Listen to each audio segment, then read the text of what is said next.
Good morning, everybody. Welcome to the North Dallas Plano Career Focus Group. It's February 20th, 2026. We're very glad you're with us this morning. Please note this event will be recorded and will be uploaded to the Career USA YouTube channel for others to view in the future. By participating in this event, you give consent for your name and picture to appear. Please note that any comments you put to the Zoom chat window will not appear in the recording. Well, good morning, everybody. Since 2007, I've been leading this group. I took it over in 2007 when the prior leader landed a job. In 2008, I started a website called careerdfw.org, a website to help those unemployed in the Dallas-Fort Worth area. In 2012, I launched a second website, careerusa.org, to help those around the U.S. I have written a book called What I've Learned About Your Job Search That You May Not Know. It is available on Amazon, or if you see me in person, I usually have copies with me. And since 2017, I've been a member of the practice interview team, also known as the PIT Crew, and you'll hear more about them in just a few minutes. Our agenda this morning, we'll start out with success stories, then go to our 30-second introductions for those here in the room, and then we'll do 30-second introductions for everybody who's online, share job leads, and then we'll hear from the Interview Success Workshop, the practice interview team, the career tip of the week, and our speaker, our main event, about the top of the hour. Well, I'd like to start off the meeting with good news. Do we have any landings to report? Nobody here in the room, any landings on the line to announce? All right, we'll move on. What we'd like for everybody who's online to do is please open up your chat window and give us your name, position you're looking for. Give us 2 or 3 target companies we can maybe help you with. If you have companies that where you have connections, you can help other people, please list those. Give us your email, your LinkedIn address, the city you're watching from. We always like to know when you're watching from another city someplace. So if you will, I'll give everybody 30 seconds to get started.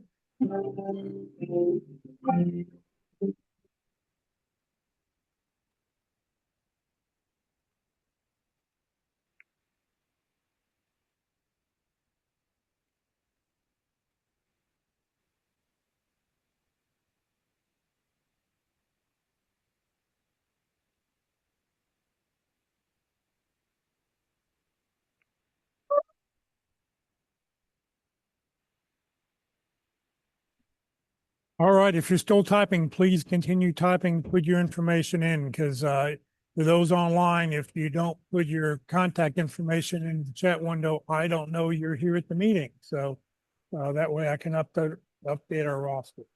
All right, it's time for all the 30-second introductions for those people in the room. Come on down, grab the microphone, and we'll let you get started. Let me highlight so we can see everybody here.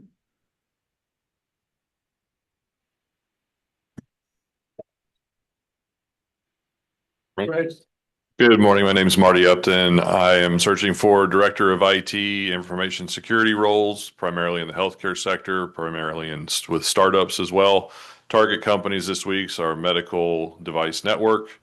I can get connections at Heritage Health Solutions here locally in the Dallas area, as well as SN Healthcare in the New York area. For anybody listening, my name is Marty Upton. Good morning. I'm David Turner. I'm an HR systems analyst specializing in SuccessFactors Employee Central Security. I don't need any contacts this week. I can possibly help with contacts at PepsiCo. My name is David Turner. Good morning. I'm Todd Haney. I'm looking for a role in customer success and implementation. I need contacts for Motorola Solutions and perhaps Linux. I have contacts at various North Texas independent school districts. Also, I'm on the board of the Dallas chapter of the Association for Talent Development. So if you're looking for something learning development related, give me a ring on LinkedIn. My name is Todd Haney. Thank you. Speaker above there. Hi, my name is Mark Handy. I'm looking for Salesforce platform manager or marketing technology roles. Target companies, system integrators, agencies looking for contract to hire full-time on the Salesforce and marketing technology space. Uh, my name is Mark Handy. Thank you. It's my first time here, so thank you. Hello, everyone. My name is Mike Belzil. So I'm looking for a director above role in data product management. So I help companies convert data into dollars. So specifically looking for contacts at target companies, Keurig Dr. Pepper, PepsiCo, or Amazon. So I have contacts at Walmart, Circana. My name is Mike Belzil. Good morning, everyone. My name is Anthony Archery, Senior Operation/Merchandiser. I work for Walmart for 16 and a half years. I do have contacts at Walmart and Salad Beauty Supplies. Anthony Archery. Anybody else? All right, let's go hit people online, if you will. For everybody who's online, if you will, raise your hand. That way I remember to put your hand down and let me. Can't hear you, Jeff. You can't hear. Can you hear me? Now, yes. Okay. All right, Steve, go first. Hi, my name is Steve Rowan. I'm a retired .NET developer. I have contacts at Fiserv and the VA. My name is Steve Rowan. Thank you. Let's see who was next. Miguel. Hey, good morning, everyone. My name is Miguel Castillo. I'm looking for a director or vice president of finance with deep expertise in financial planning and analysis. Need contacts at Alaska Airlines and Toyota. I have contacts at American Airlines. My name is Miguel Castillo. Thank you. Chandra. Hello, my name is Chandra Thomas. I'm looking for an image review processor or an administrative support assistant. I need contacts right now for Blue Cross Blue Shield, and I don't have any contacts at this point. Again, my name is Chandra Thomas. Thank you. Brian. Good morning, everyone. My name is Brian McGovern. I am looking for an HR coordinator or benefits coordinator position. I'm looking for contacts this week at Caterpillar, AT&T, Corber, and UT Southwestern. I have connections at Mr. Cooper, Korn Ferry, and Hilton. And my name is, once more, Brian McGovern. Thank you. Thank you. Misty.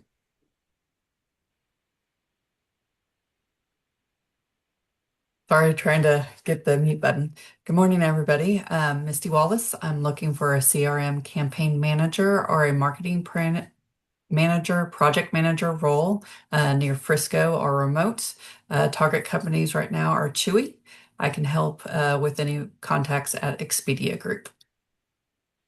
I am Misty Wallace. Thank you. Tracy. Morning, my name is Tracy Harris. I'm a senior search consultant with Thomas Edwards Group. We're a boutique staffing firm in the DFW area focused in accounting, finance, HR, and IT staffing. I join these meetings, but also you probably met other people from TEG at some of those other meetings as well. But my name is Tracy Harris. Thank you. Danielle.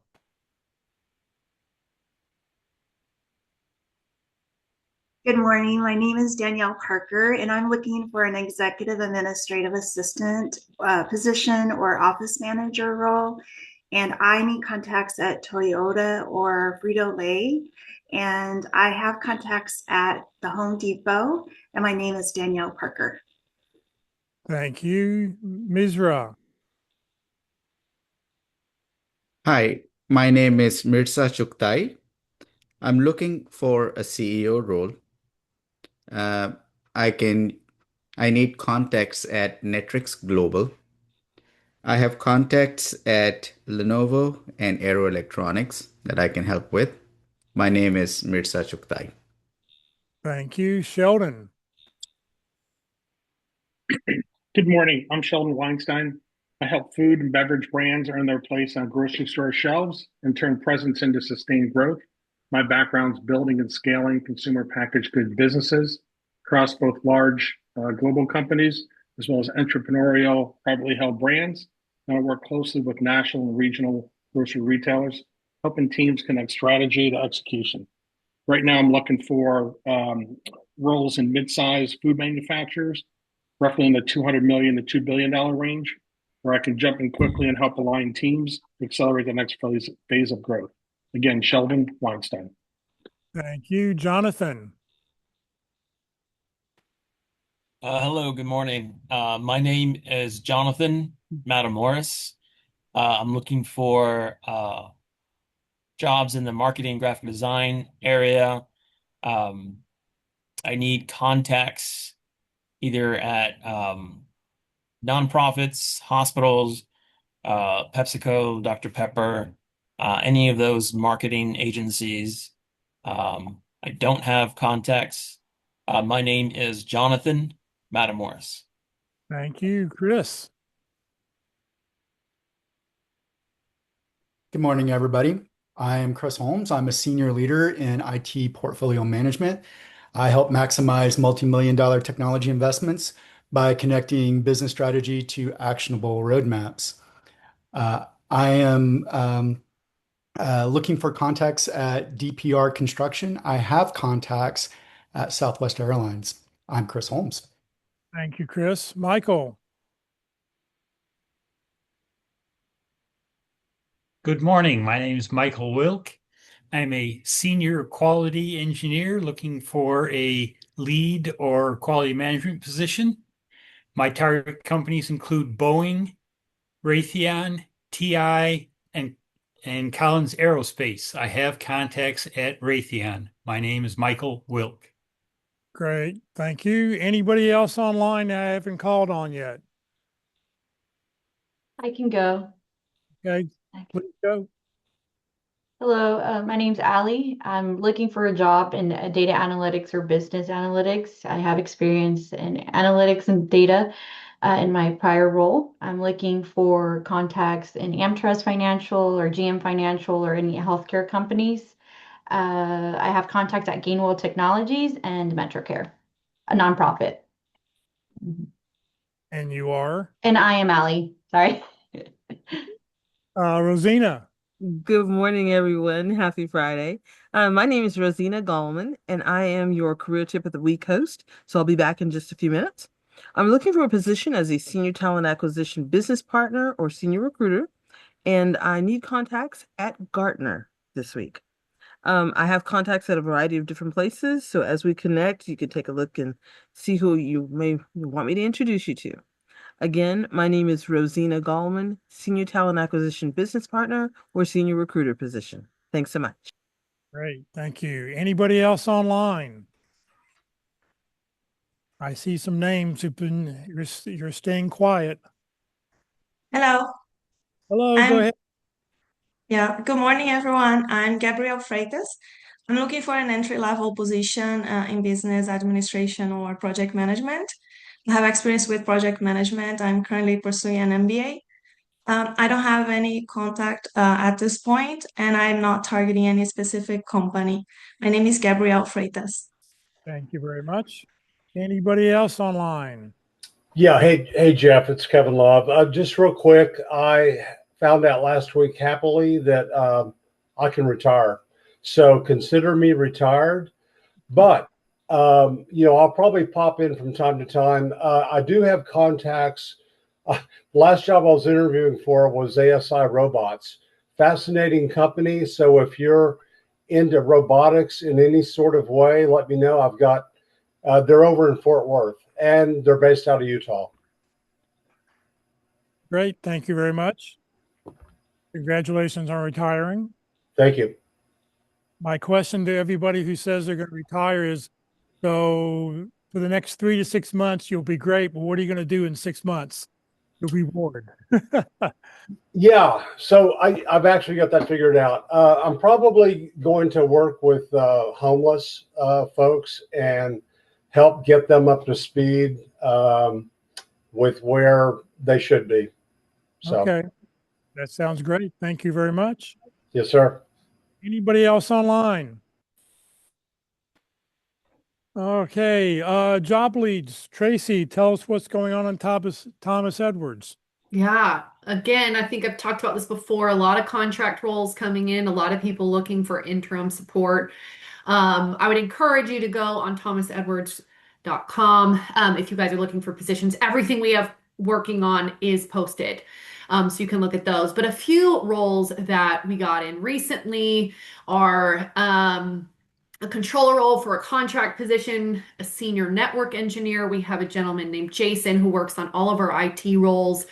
And I actually took one yesterday. It's a bit of an interesting role, a little bit outside of our wheelhouse, but it's a director of product and market development. So what I'm looking for there is I'm looking for someone with an accounting and finance background or someone being in an organization and kind of growing the accounting and finance systems, softwares that people use. So kind of an interesting one there, but mostly accounting, part-time roles. We do have one HR manager, HR coordinator position on the Fort Worth side for those HR individuals, but that's kind of what we're working on right now. Tracy, thank you very much. Thank you for being with us today. All right, it's time to hear from the Interview Success Workshop. Walt Glass, come on down.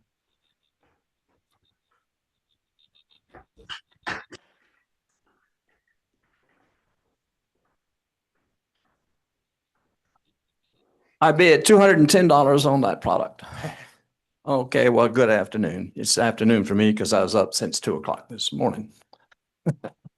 Okay, you don't have to feel sorry for me. I still got plenty of energy. I'm okay. I'm good. I'll take a nap after it's over. So welcome to today's session. And what do I do for you? How can I help you in your job search? Well, I decided to focus on interviewing because that's where the rubber meets the road. That's where we really don't want to blow it. We can do the job. We might be well qualified, but if we can't sell ourselves very effectively, we lower our chances for being selected. So since we're all in sales now, also marketing and finance and operations and all the other things that we have to do, I would love to have you register for the Interview Success Workshop.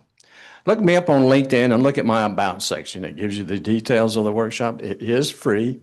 I do 2 people at a time. You interview each other, given the questions that I provide you as an interviewer over the 12 basic categories. And we're going to look at structures, strategies, ways we might be able to respond depending on the question, who's asking, and where we are in the process. So my Yahoo email address is also on my LinkedIn page. Send me that note and say, hey, Walt, I'd like to register for the workshop. I'll put you in the queue and I'll send you a confirmation that you're on the list. And then when I get you scheduled, I get you an email there. And then about a week prior, I'll ask for your resume and job description. Resumes I use for background only. Job descriptions I need for focus for your interview. Now, this is not a mock interview. This is a learning interview. We're here to learn. So you can stop and think. You can start over. That's the workshop part of it. We're just kind of relaxing and figuring out how we can best sell ourselves with that. So when we get a question, are we answering the motive? Are we answering just what we're thinking? Are we looking at what they're thinking? Those kind of things, what we're talking about. You're also going to get some other things. I got a handout that you'll get. Got an hour-long video, goes over everything in the handout that'll stay. Now, I developed this 26 years ago. It was in January 2000. And so the content is still true today. The media has all changed. But today, to sell ourselves, we really understand ourselves. But the main thing people are hiring us for is what can we do for them? They have an issue, they have a problem, they have a challenge, they're trying to grow, they're trying to do something. They need somebody to come in and do some work, which we need to be able to do in order to achieve a result. So I see a lot of resumes that don't have results, and I hear a lot of interviews that don't have results. And so we want to emphasize that as just one of the areas in the workshop. Be glad to have you participate. If you'd like to connect with me, please send me a message. Let me know how you knew about me. If you're out of messages, send me an email. Say, hey, Walt, I just sent you an invitation to connect. I rarely connect with people who take all the effort of just pushing a button to connect with somebody. I'd like to get to know you a little bit, okay? So send me that. Well, are job interviews making us feel ill at ease? Maybe a little shocking or shaking of knees? Well, the workshop will put us at ease. Would you register if I said, please? My name is Walt Glass. Thank you very much, Anthony. All right, it's time to hear from the about the Dallas Pit Crew. Anthony, thank you for talking about it.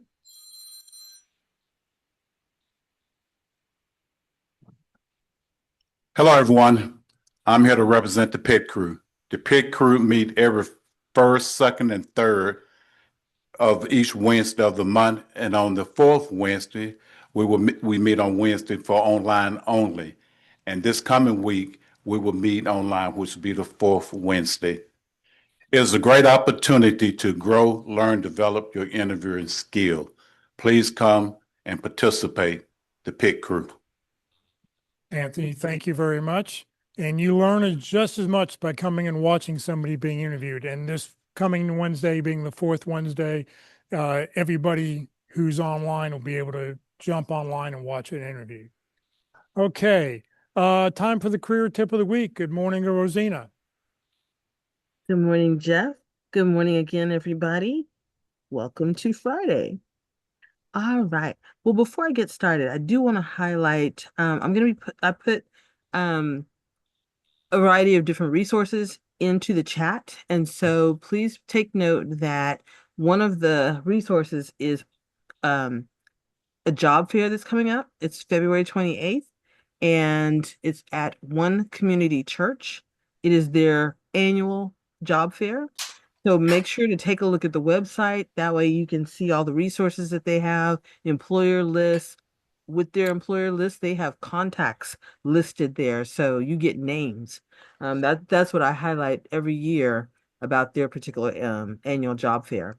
So just make sure you take a look at all the resources that they have on their website for the career fair. All right. So with that said, this week's career tip of the week is how to use LinkedIn to find a job. 7 tips from our recruiters. And this article is by the Palmer Group.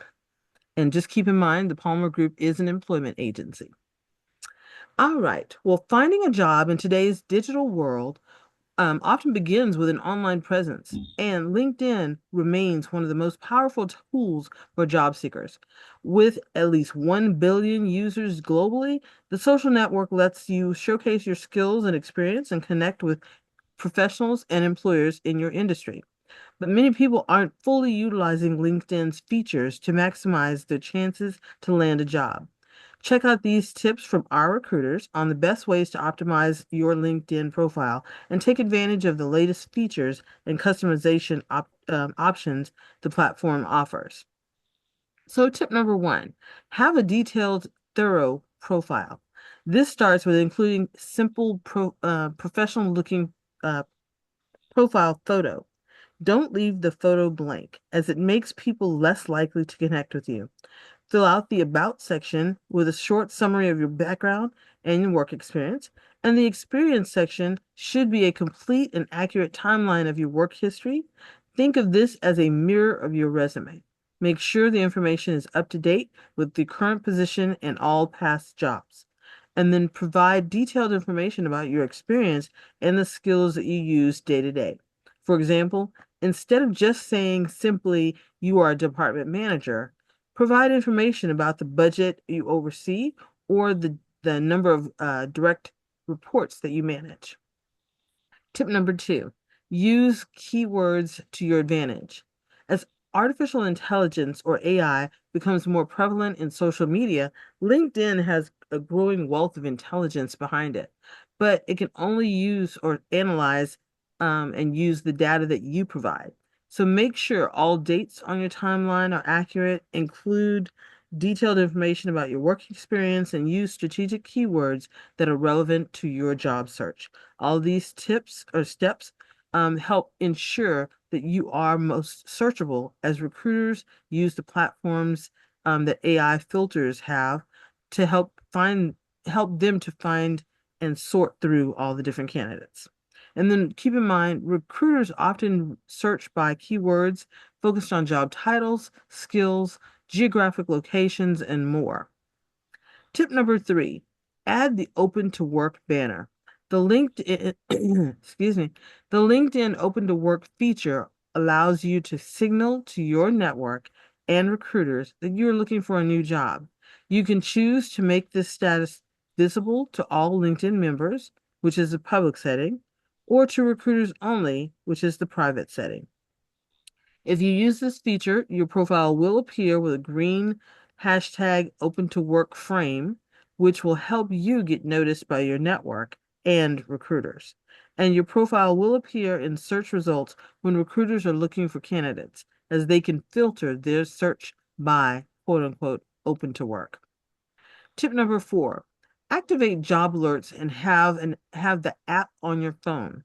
LinkedIn offers several ways for you to stay on top of your job search and potential opportunities. You can set up filters and get email alerts for specific job openings based on the information that you provide so that you can get immediate heads up to new opportunities.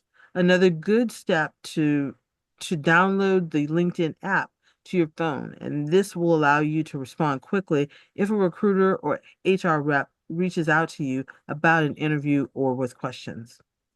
Tip number 5, add recommendations to your profile.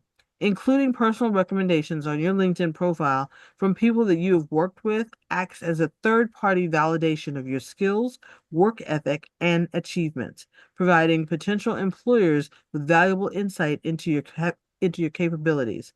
Make the effort to reach out and get recommendations, as they can help you stand out in a competitive job market.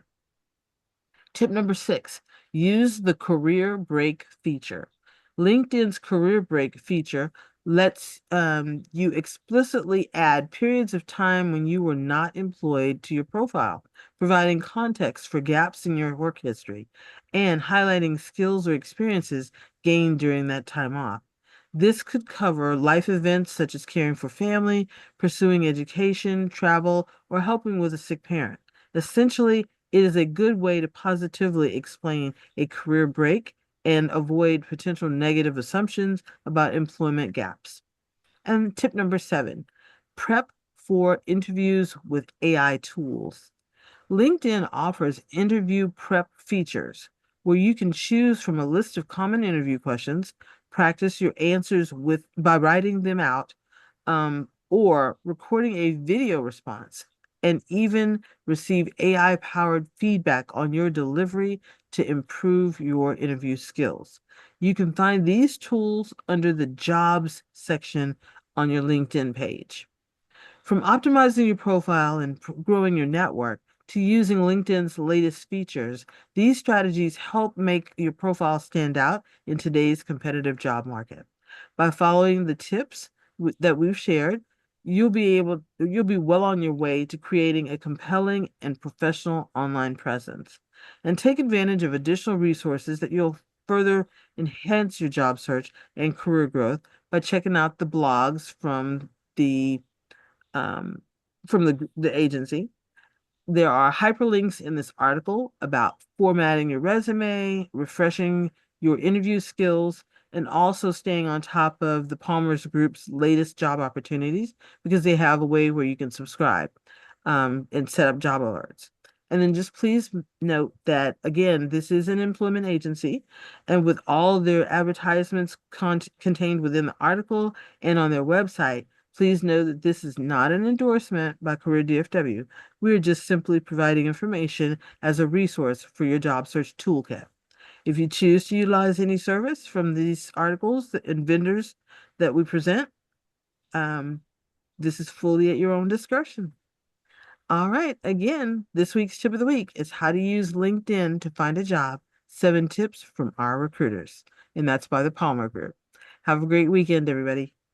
Thank you, Rosina. And I think they forgot tip number 8, which I think is the most important tip, which they didn't mention, is you've got to have your phone number and email address in your about section to make it easy for a recruiter to pick up the phone and call you. LinkedIn says that only about 9% of people actually respond to a LinkedIn email. So the recruiters I've talked to always want to pick up the phone. That's the first thing they want to do, is look for a phone number and pick up the phone and call you if they're interested. So be sure, beside putting it in your contact information, if you're not a first degree connection, you're not going to be found. So please add it into your about section so that everybody can see you. All right, today for lunch, we're going to go to Country Burger, 3115 West Parker Road, the corner of Parker and Independence. They have burger, salad, and more. If you're interested in this particular hamburger, you need to bring your own sliced ham. They don't have sliced ham, but they can provide everything else if this is what you're interested in. If you'd like to receive today's materials, you'll get a copy of the speaker's presentation. You get a link to the YouTube video, that this video, when it uploaded to the Career USA YouTube channel. You'll get a copy of the career tip of the week that Rosina just read. You'll get a copy of the Zoom chat. I'll go through and edit it and clean it up to make it easy to read. To be sure that you get the information for everybody who's in person, please make sure that you fill it out. You check your name off on the contact list. For anybody who's brand new, be sure to fill out a little slip of paper. And if it's legible, I will add you to the list tomorrow. If it's not legible, you won't hear from us. Email me and let me know. For everybody online, please make sure to put your email address in the chat window. That way I can make sure I can see that you're here today and update the roster. All right, Nikki is not online. Nikki, are you online today? No, she's not. So I'll just introduce our speaker. Our speaker today is Lise Schwartz. She's going to talk about finding greener pastures beyond job loss and career change. So Lise, I'll let you introduce yourself and tell people about you. Okay. I think I'm going to start out by sharing my screen, the slides that I'm going to go over today. Finding greener pastures beyond job loss and career change. As Jeff said, I'm Lise Schwartz. Thanks for inviting me today. I'm a change and transition expert, working with individuals and organizations to help get them from where they are to where they want to be. I've successfully changed careers several times, and for a while now have had my own practice guiding individuals through career transitions. I primarily work with those who are mid to late in their career and are looking to do something different than what they did previously. Okay. To lay the backdrop for our conversation today about the ins and outs of job loss and career growth, I'm going to ask you all in a moment to take a deep breath, hold it in for a few seconds, and slowly exhale. So, can you all do that now, please? Take a nice deep breath, fill your lungs, hold it in, and then exhale. Okay. Now what I'd like you to do is please think about a big change that you've experienced in your life. A big change. It can be personal. It can be professional. Whatever you feel was a big change. I want you to have that in your mind for this conversation. So everybody got something? I'll give you a moment. Yeah? Can I see some head shakes? Okay. Now, I'm going to ask some questions about that. Let me get back to my, whoops, sorry, I lost my slide presentation here. Okay, so the questions are, what event or choice brought about the change? Think about the change as a process. Did it happen all at once, or did it unfold over time? And what were some of the stages of that process? What were some of the challenges and successes you recall about the period of change in your life? Okay, so I want you to think about that. I'll leave this slide up. Okay. Does anyone care to share? Anybody want to share? I can't see who's in the room. I will try to monitor that there. I see a hand. Okay, Kevin Love, let's hear from you.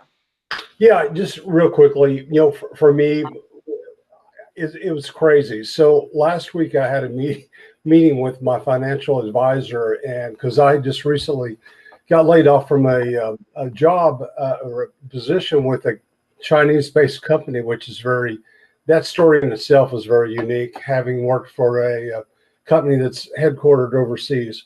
But anyway, the bottom line was, I said, what do I do now? I'm going to be looking for work again. And he said, well, that's if you want to. And I went, excuse me? And so then he ran some financial calculations and he showed me where I stood, and I started crying. I just couldn't believe it. So what really, I got to thinking about what I want to do. Jeff had the question, a very legitimate question. Where do you see yourself in 3 to 6 months? Well, am I going to turn down a job offer if it comes along my way? No. Am I actively looking? Only because the Texas Workforce Commission requires, 3 a week to collect a measly sum of money. But the bottom line is this. When I was in college, I had the most joy and satisfaction from working with underprivileged people. So that's where I'm at, and that's what I want to do. Okay, that's great, and I will say that in my practice, I help people oftentimes achieve that kind of passion for their work in their work. So it's great that you found that and that you're going to be doing that. Is there anyone else who wants to share answering some of these questions that are up here about their change? Anyone in the room or anyone online? I can Yes. chime in. So back in October, I was let go because they said that I didn't meet the requirements. And I had to live with a scarcity every day. Can you hear me? Yes. Yeah, so I had to live with I'm scared every day, to be on if I'm honest. Yeah. I understand that. And we are going to talk about that. And I think that many people who are not working now are very scared. We'll address that in a moment. Anyone else? It's hard for me to monitor. So if there's anyone who, please just call out if you want to say something about challenges, successes, about a change that has occurred. I can go. Go right ahead. So yeah, my name is Jonathan. So I was working in, a certain area of politics for quite I got into it on accident back in 2021, right after COVID, when I was let go for almost 2 years.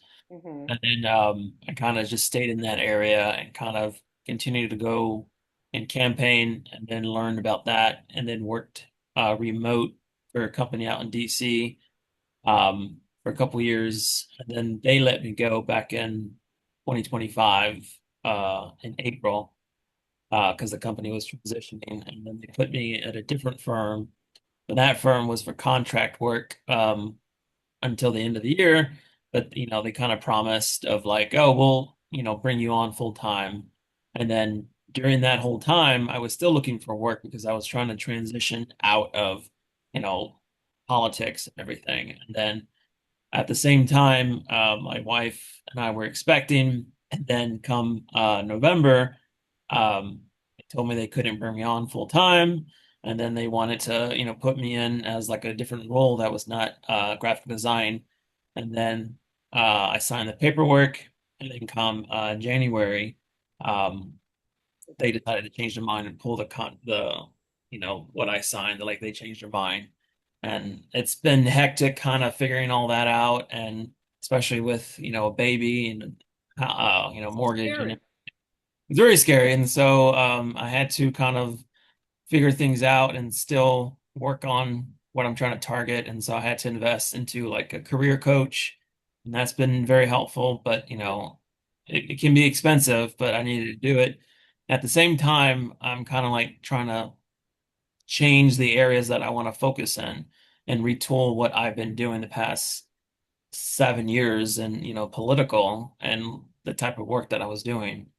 Good. And um, it's Well, hopefully your coach is you helping you with that. Yeah. And I will say that, coaches, I think coaches are a very, very wise investment, because if a coach gets you into a new job 6 months sooner than you would otherwise, then your investment pays for itself, right? And I guess, moving on to talking about some of the things beneath what all of you are expressing here. Job loss it's experienced differently by each individual, but there are many things that are common to everyone who's going through it. So the degree of impact and how long it lasts depends on many different factors, but most importantly, the length of time you were with the company, whether the job loss was expected or whether it was a surprise, how much time you spent at work. So beyond how long you were at the company, but I'm talking about did you work long hours? Did you travel a lot for the company? That kind of thing. If you're the only or the primary income earner in the family unit, and then all kinds of other things like we've heard, a new baby or, those are things that may make the impact greater. And then there are other things that sort of mitigate some of the impact at times. Like, for example, if someone's been through a lot of mergers and acquisitions of organizations and are familiar with the change and transition kind of experience, that might be helpful. So generally speaking, and this is all generalized, but it's based on a lot of research, okay? The longer someone is on the job, the harder this can be. The more vested in the job, the more difficult it is. And people often feel very rejected, abandoned, disrespected, lonely. And I see your hand, just a moment. Much of our identity is associated with our work. And so often there's like a deep feeling of loss, like, who am I now that I'm not the training director anymore, or the head auditor anymore, or the HR recruiter, all right? So handling these feelings, being able to work through them to get on with your career is easier when you can understand and acknowledge what's going on emotionally. And it may sound funny, but you often have to mourn the loss of a job. It's kind of like grieving in a death. Kevin, you have a question or something to say? Yeah, and you know what? So here's the deal, and this kind of opens up the very situation that I'm in, and what led up to where I'm at. But bottom line is this: I never worked for a Chinese Well, sorry, I don't mean to pigeonhole. I never worked for an Asia Pacific company before.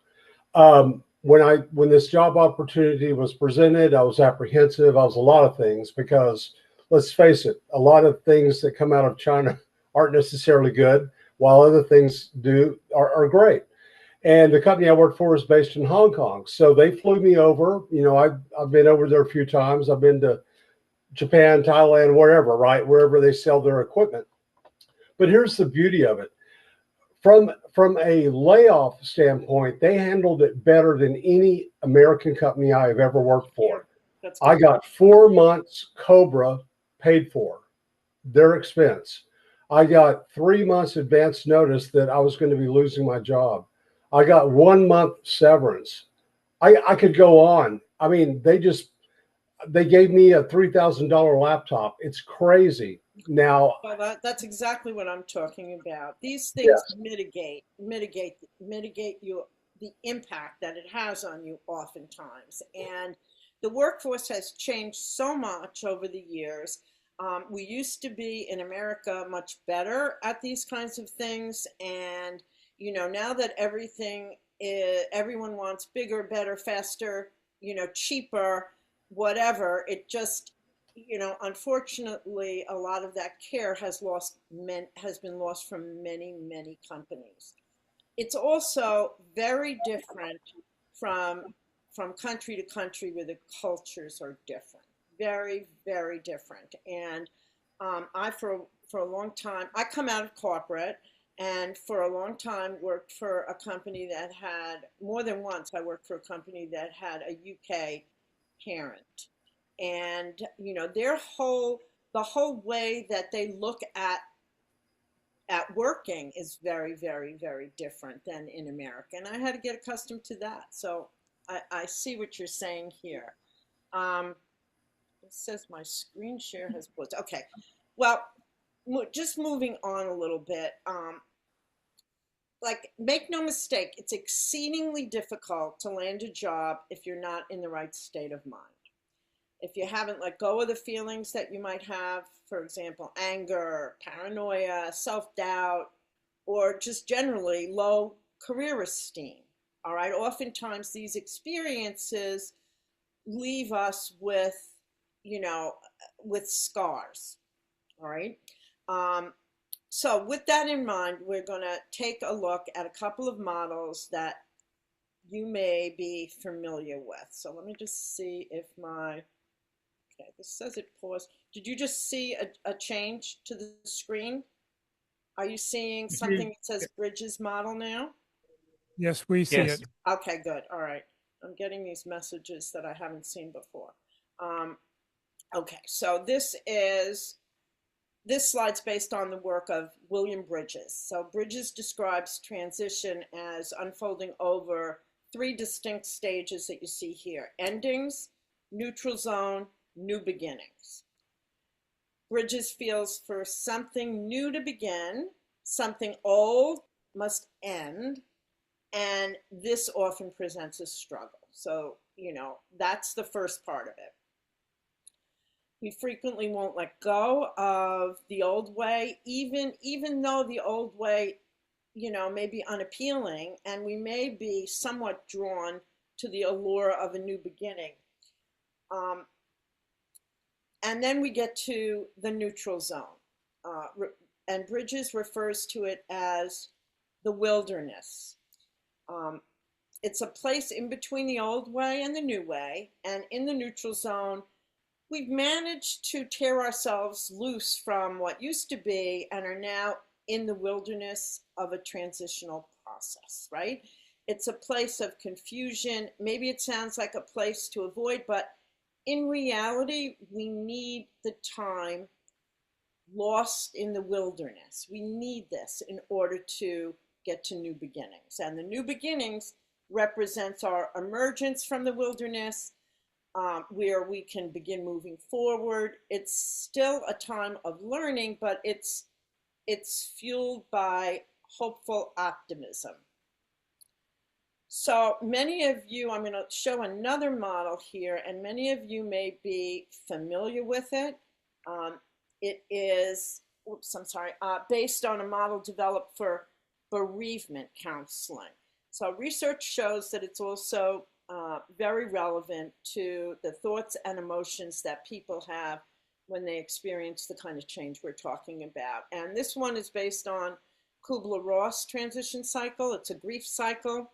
And the stages here, this is a little more, goes into more stages, although each one of these stages would also fit into the Bridges model. if you kind of understand what I'm talking about here. There's shock stage. This is sort of the initial paralysis of hearing the bad news. So this would be, when you first find out that you're going to lose your job, and you may be in shock, and you may be in denial. The denial stage is when you're trying to avoid the inevitable, where you may be thinking, excuse me, well, I'll interview in-house. They'll never really let me go. They're going to want to keep me. I have so much to give, other things like that, really believing it won't happen. After that, we talk about on this model, you can see the anger stage. We're frustrated, an outpouring of bottled up emotions and that kind of thing. Then it goes right into the bargaining stage. So seeking sort of in vain for a way out. Depression, the final realization of the inevitable. This is happening, and now I'm just depressed. I have to, now I have to go dust off my resume. I have to do networking. I have to do all of these things, look for a job in a terrible environment, and so on and so on. Once we sort of work through that, we get to what is called here the testing stage, where you begin to seek sort of realistic solutions. Who can I network with? How can I build out my LinkedIn profile? How can I build out my LinkedIn connections? Who do I know who's at these companies where I'd like to look for a position, all right? And then finally into the acceptance stage. So, like show of hands, do people relate to some of this? Am I seeing some hands? All right, good, yeah. So I like how descriptive this model is, and having been through many changes over the course of my life, I find this to be very realistic. All right, I do have a simpler version of it here that I'm going to show you, just because it's easier to, a little easier to talk about. So for the sake of simplicity. And as you see, I've put this rotating symbol in the valley here, because it's important to recognize that these stages don't always happen in this order, and your emotions can swing back and forth, okay? So observations really show people usually follow these phases, but it can take more or less time. The curve can be shallow. Some don't always follow the curve in the chronological order that's shown here. What do you think can change the curve for people? Any ideas? What do you think might change the curve? I'm looking for hands in the room or online. Do you have anyone? Do I see someone? Okay, so let me just say that often if people on the down part of the curve, they may demonstrate resistance to change. I will say I sort of discussed a little bit about what can change the curve for people. If you've been through a lot of mergers and acquisitions, you sort of have your routine, you know how to do this. If you expected this, if it wasn't a surprise, then the curve may be more shallow, if you understand what I'm talking about. Okay. But if people are on the down part of the curve, they probably, are demonstrating some resistance still. That can be seen as low energy levels, low performance, behavior that's out of character, or really active resistance. I don't want to do that. That's the wrong thing to do. Really active resistance. They're never going to hire me. I can't, I'm too old. I don't have the right training, that kind of thing. And then there's also, of course, passive resistance, where people are saying one thing but meaning something, very different.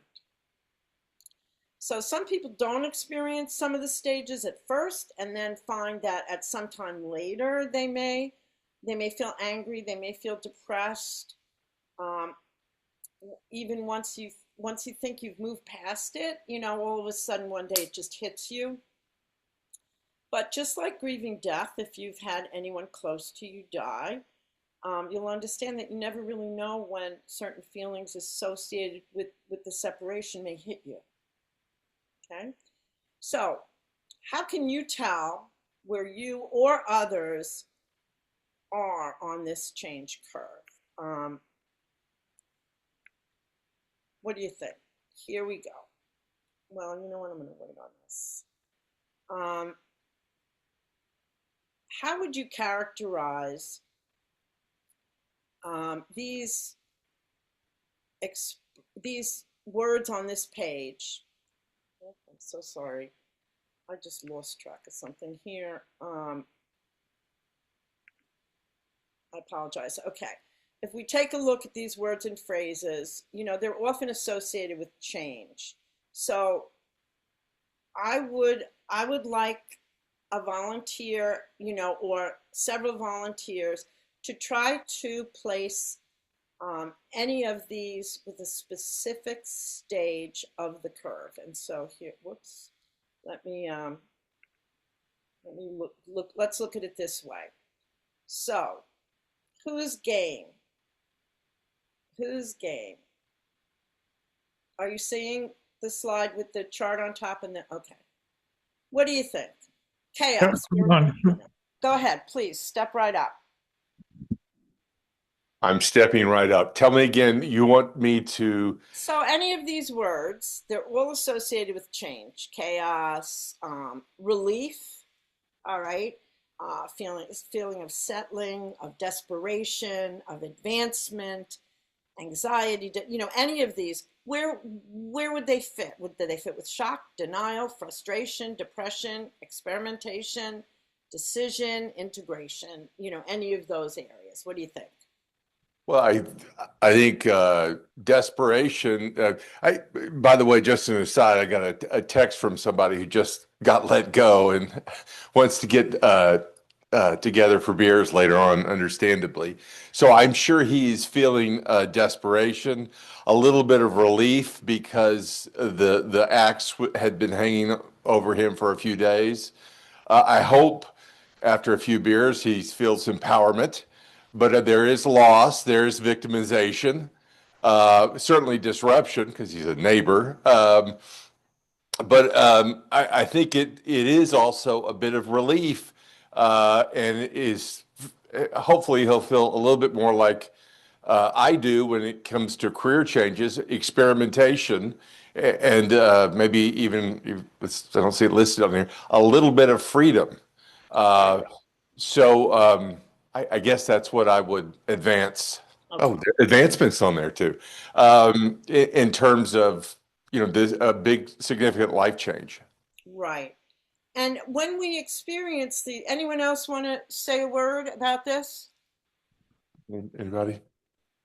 Okay, thank you. Online? Was there someone? Okay, so I think I'll jump in. I think that many of these words actually happen, definitely more in a particular period, but just like with your circular, with your, arrows, they happen all along. And so just like Todd was talking about, like, his neighbor that he was just let go, he will be maybe feeling some relief, some advancement as he talks with Todd and drinks a beer or two. But definitely those will continue to happen throughout the long curve. There are some that probably are a lot more in a particular period, like chaos. I assume that that probably happens a lot in the depression. It's really like when you don't know where to go, how to move forward, etc. But there are certain periods in other phases where maybe it is the looking at your financial situation and trying to reduce costs, and all of that happens probably all throughout. So I guess my message is just that many of these are clearly mostly in one particular phase, but they happen all throughout. I see I have something in here twice. You're very right about that. There is, there sometimes right at the time of the job loss, you may feel some relief, you may feel some excitement, you may feel that there's, an opportunity for advancement, but then you sort of go through these other stages, and then you get to it again once you're integrating into the workforce again, right? So it does come and go. You're very, very, very right about that. And okay, so like with grief, there's no right or wrong way to react to job loss. All right. Keep that in mind, and keep in mind the fact that, all of these feelings are feelings that you're going to experience, and you need to be able to not only recognize them, but understand, how to deal with them. And it's not always easy. All right. Attitudes can change over time. I know a lot of people who are really angry when they are first let go, and then, begin to sort of let go of that anger and see what about the company or the position was really helpful to them, and see that this is, this is an opportunity that they didn't see before, or something like that.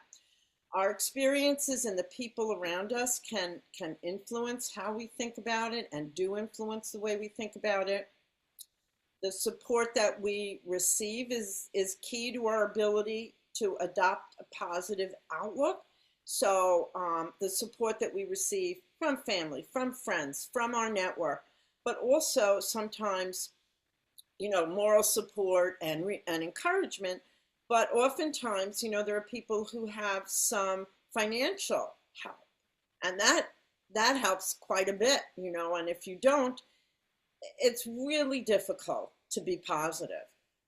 So our own attitudes directly influence our actions and how we impact others. And, that I'm talking here about the outcomes and the results of our experiences, having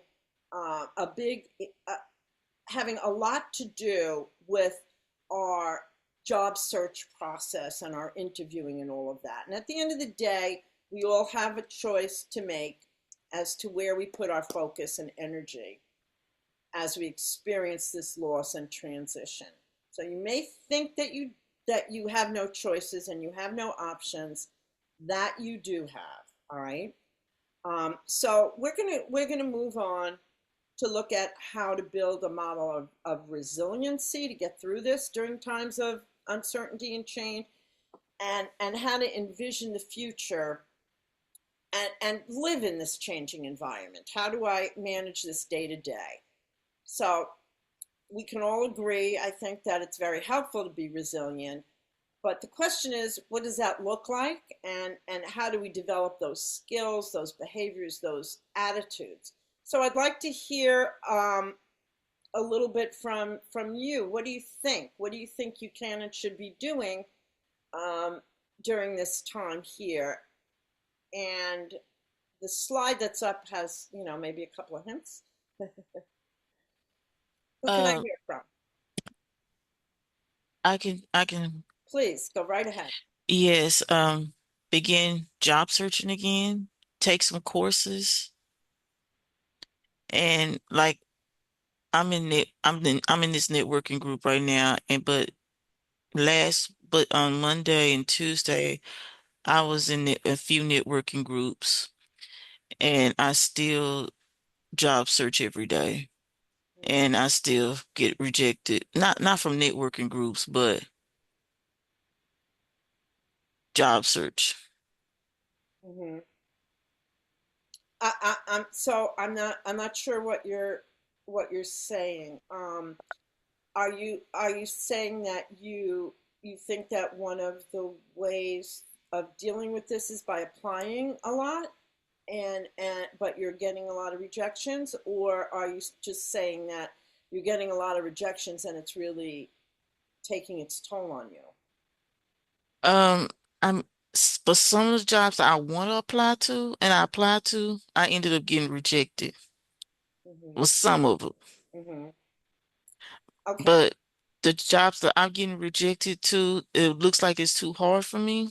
I'm okay. Not, I'm okay. Long shot. Okay. Well, I'm gonna, this is like a little bit off track from our subject, but I'm gonna just throw a few things out there because this group it's very relevant to. And point of fact is people get jobs primarily through networking in one way or another. That's how people get jobs. 85% of everyone who's employed is so because they somehow or another network to get their job. All right. I don't mean that a network is going to give you a job.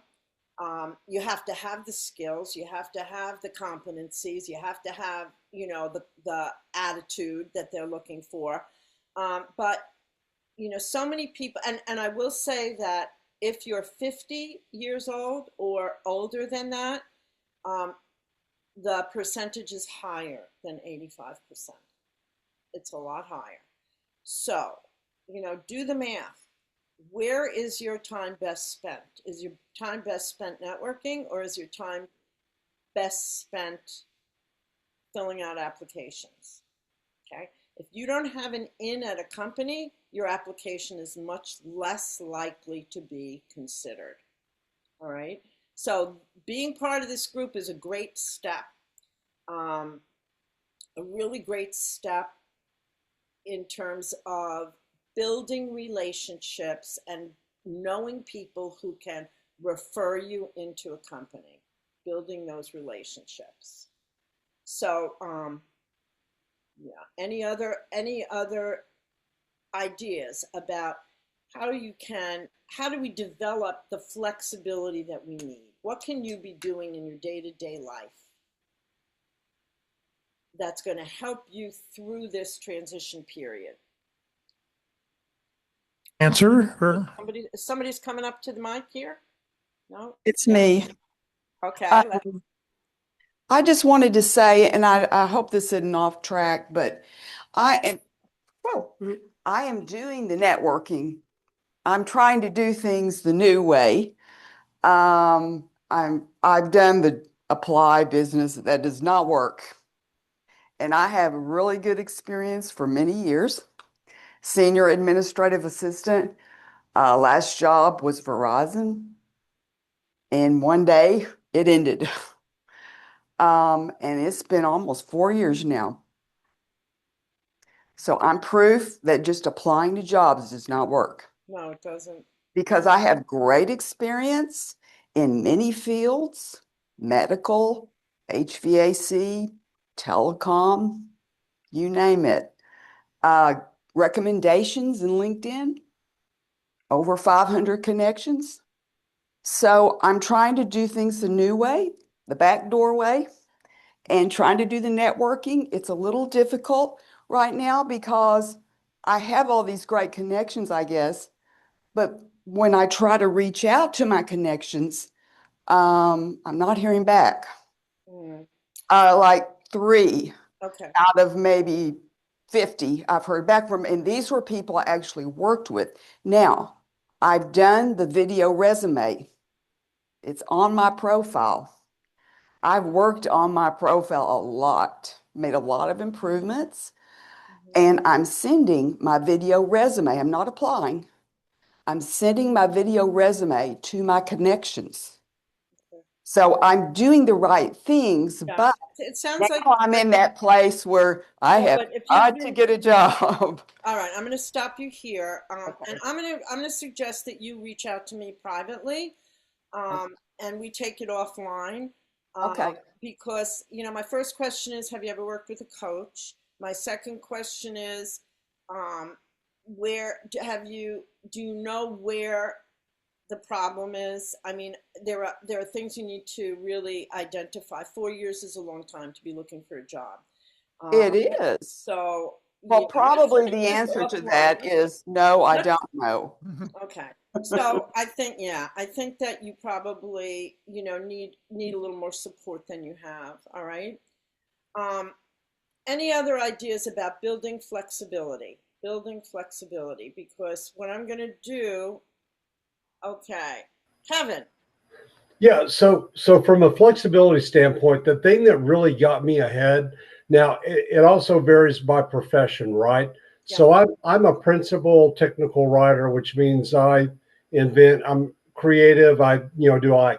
So anyway, I've got an online portfolio. So depending on which job I'm applying for, I adjust the portfolio because I can have multiple portfolios, whether it's aerospace, telecommunications, aviation. I've worked in approximately 12 different industries. So I've got a portfolio for each one. And as part of the job submission process, I usually am able to sneak that in there somewhere in the online application, if not directly with the recruiter. So that shows initiative. It gives them a sample of what you can do for them. But again, I realize as a technical writer, that's my output. But with respect to the lady that was just talking, she's I think that's also I did an online portfolio, a video-based portfolio, but I did not put my face to the video, if you know what I mean. Yeah. I'm 66 years old, so Yeah, well, there's terrible ageism in that. yes, there is. And so that's why I do not, or if I show my face, it's my 40-year-old face. Sorry, but that's the way it is. Well, they're gonna, if you make it to the interview, they're gonna see you anyway. But that's right. Yeah, these are I think what you're saying here, without getting, too individually, personal about your own experience, is that you're being flexible. You have more than one resume. You have more than one way of approaching potential opportunities. I use this acronym FAVOR. All right. So the F for flexibility, you really need to build a flexible thinking approach to challenges. You have to adopt and maintain an empowered attitude in the face of adversity. When you feel powerless, you are not going to be able to have the strength and the courage that you need in order to, manage all these feelings and move on to the next, to the next chapter. You have to have a vision. You have to create and hold a vision as a guide. And that vision can change, but you must always have in sight something that you are working toward. You have to, the O in FAVOR is for order. So you have to prioritize, using a process for effective decision making, and you have to act accordingly. All right. You have to be organized, and you have to understand what your priorities are, even rank them. You have to recognize and seize the opportunities hidden within challenging solutions. Be proactive. I will tell you, at the beginning of my talking, I asked you to think about a time that you went through, a major change. And I will say that all of the best opportunities that I've had in my life came at a time during change. There are so many hidden opportunities in change during change scenarios. And so that's something that we want to keep in mind. So Kevin, you have something else to say? So oddly enough, this slide right here is so powerful. I'm just giddy, and I'll tell you why. Somehow, some way, I have fallen into doing this very thing that you call FAVOR. It works. It works every time. It works 125% of the time. So great slide. Thank you. This was well worth the price of admission, Jeff. All right. Thank you for that. Yeah, I mean, I've been doing this a really long time, and I see success. And when I see failure, I can identify, what's going on. And some of it may be as simple as, people are going after jobs that they're not qualified for. I mean, but that is something that can be, easily identified. And what I'm talking about here is really just the whole process, all right? And to begin with, here, I'm going to talk about, I mean, we can all say that, that honing the skills to do this, it takes discipline, and it takes some practice. You need to practice to do it. So look at these 9 dots. You're seeing the 9 dots, right? I want you to think, and many of you may have done this exercise. So if you have, then don't tell. All right, look at the 9 dots. I want you to think of how you could connect all these dots, all 9 dots, using only 4 lines. Okay, and if you were connecting them with a pen or a pencil, never lifting that pen or pencil off the page, and not retracing any of the lines. All right, I'm sorry that you don't have the page in front of you, but you can draw 9 dots on a page if that's going to help you. Okay.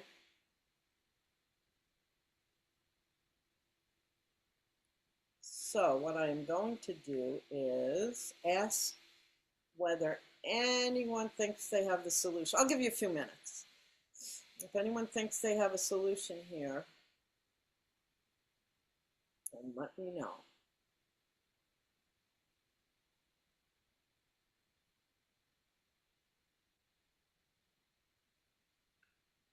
How are we connecting all these dots with 4 lines, 4 straight lines?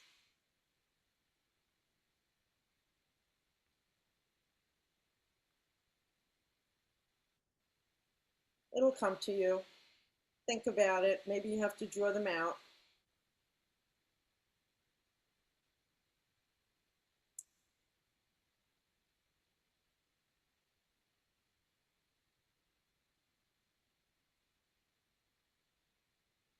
Okay, nobody?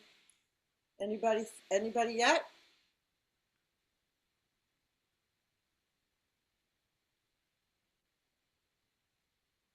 Ah, Kevin.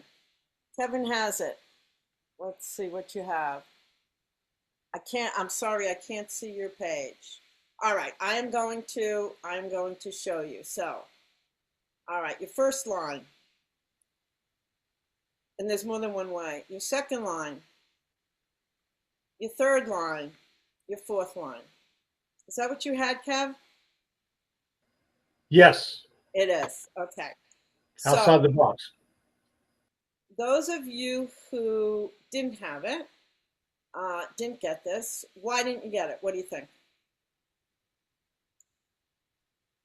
Trying to stay inside the box. Hey, beautiful. You get the prize. Yeah. Now, did I ever say anything about staying in a box? No, I didn't.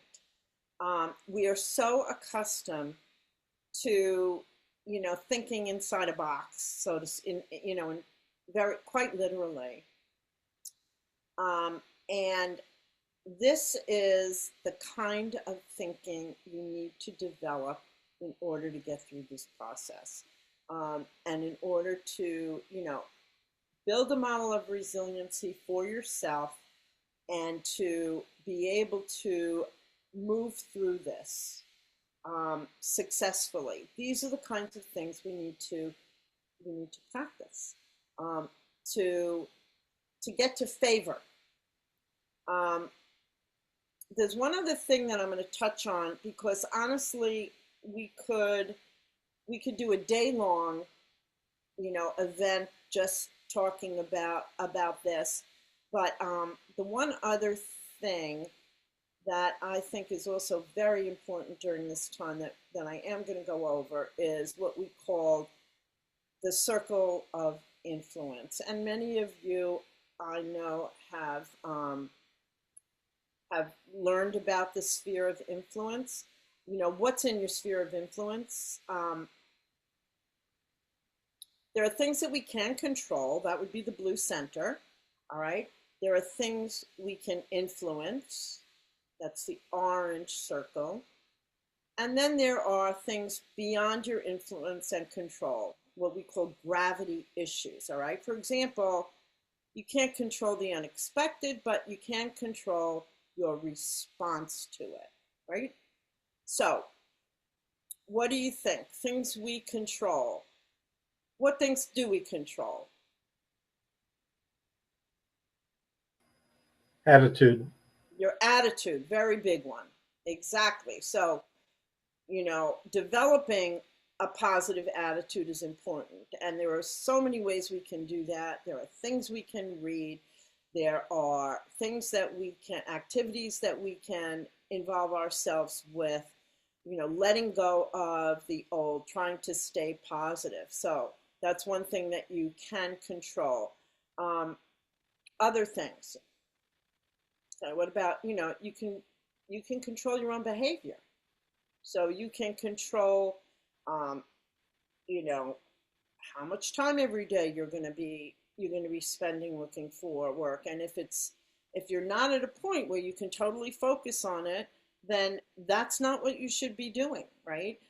If you are focusing on finding a job, then you can control your own behavior around how you're managing your time, how you're keeping organized, and all of that. All right.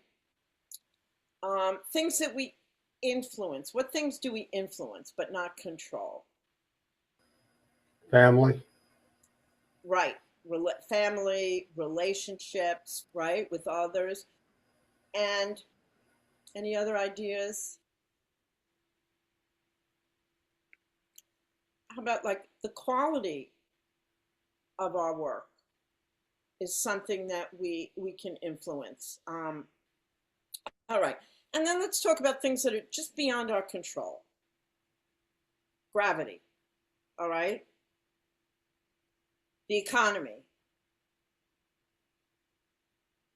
The current state of affairs, what's going on, you know, overseas, what's going on, you know, in other areas, that these things are really beyond our control.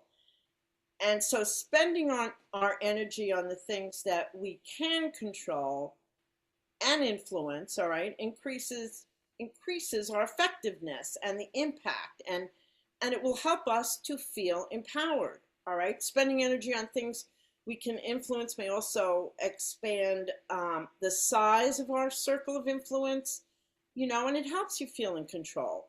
So what happens to people when they focus on things they have no control over? Well, say again? Depression. Depression, exactly.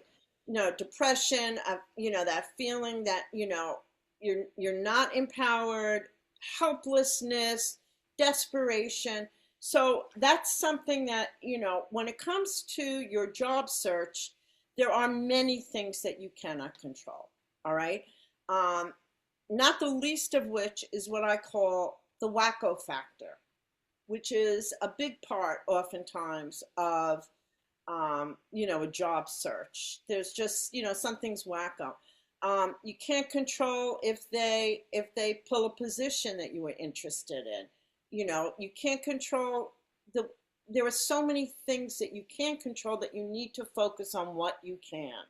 And in this environment, what's going on in the workforce now is such that it is extremely important for you to be able to distinguish yourself from others and act as assertively as you possibly can during this process. So, what does that look like? Standing out. Kevin, you have something else to say, please. Yeah, yeah. With apologies to any HR people on the line, but I avoid HR as much as possible. But let me say this: I felt very comfortable, and again, probably because of the benevolence of the company that I used to work for. HR was absolutely outstanding, amazing. I mean, when they delivered the news, it's almost as if they were crying right along with me. It was crazy. So I think that delivery is a big part of it. But what I learned from that in watching her face on the video call, along with my manager's face on the video call, was they care. They hate what they're having to do, but they have to do it. So then I felt comfortable reaching back out to, I'll use first name only, Laura, which is probably not her true Chinese name, but I felt comfortable reaching back out to her along the way and being reassured throughout the 3-month-long process of my being laid off that I was taken care of. It was just amazing. Well, I'm so glad that you did have that experience. And I think that it has probably had a huge impact on your attitude and your ability to accept what's going on and move forward, So I'm going to stop here and ask for questions, observations. Does this resonate for you? And so on. I want to make myself available to talk to you about all of that. So let's hear it. Questions? Anybody online? Feel free to ask. Okay. You can also be in touch with me if you'd like. I am available to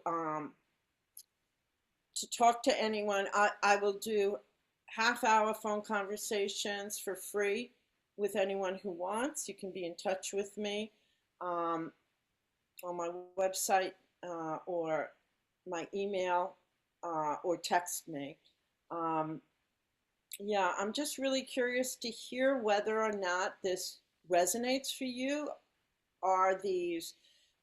Would you say that these models that I've shown you today are demonstrative of some of what you've gone through in this process? Well, the one thing I would say is that if you don't get through, I mean, the 5 stages of grief, we really didn't talk about the 5 stages, but if you don't get to accepting what's going on, you're not ready for an interview, because you're not going to show in an interview your excitement, your availability to do the job. So if you haven't accepted what's happened in the past, you're not ready to proceed. Right. And the other thing, I mean, I completely agree with you. And I will also say that, it is, besides maybe not being able to be enthusiastic, it's reflected in all of your answers to questions that are asked. So if you are doing a behavioral event interview and somebody says, tell me about a time that you were asked to, work with someone who's very different from you, how did you approach that? Very common question that's asked. So, what ends up happening if you haven't sort of worked through this stuff is you get stuck on describing a bad situation. And right away, you're not being considered for the position. So, yeah, how you get through this is different for each person. But as I said before, and as Jeff sort of reiterated just now, be sure that you have to do it in order to move forward. You could get a job, but you're never going to be able to experience your true career potential if you don't sort of work these things through. So if there are no further questions, I'm very happy that you had me here with you today. I hope that you got something from this presentation, and I wish you all the best of luck. If anyone wants to be in touch with me, it doesn't cost anything to have a conversation. Great. Thank you very, very much. Thank you for your time. Really Oh, good. you're so welcome. Thank All you. You're welcome. Thank you. Good All luck, right. everybody. Thank you. Coming up next week, Paula Calise will be with us to talk about the art of hello.